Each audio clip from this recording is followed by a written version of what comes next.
হে আল্লাহ, তুমি আমার এত কষ্ট না দিয়ে তোমার কাছ থেকে তুমি আমার নিয়ে যাও। জানি তোমার কোনো আমি যে, হে আল্লাহ, আসলে আমি যেন আসলেই যেন আমি যেন আর পারি না।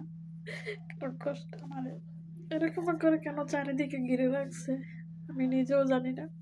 আসলে ভালো মনের মানুষগুলো আসলে এমনই হয়। আমার মনে হয় না আমি কারো কোনো ক্ষতি করছি। আমার জানা মতো মনে হয় না।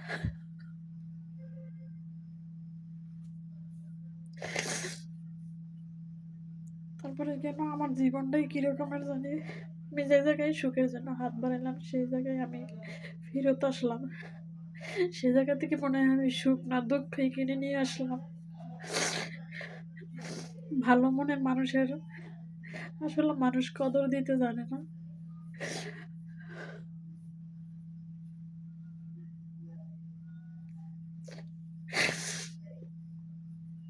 মনে চায় না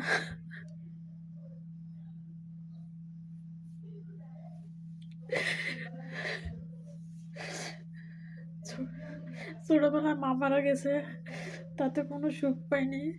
সৎমার ঘরে বড় হয়েছি, তাতে কোনো সুখ পাইনি। যেদিন থেকে নিজে বুঝতে শিখেছি, নিজের খাবার নিজেই জোগাড় করি, জোগাড় করতে করতে আজ আমি এই জায়গায় দাঁড়িয়েছি।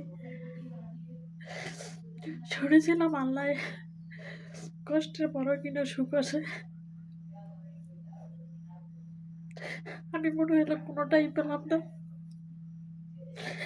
আমার মনে হয় আমি দুঃখটাই পেয়েছি। আল্লাহ, আমার সুখের কোনো দরকার নাই।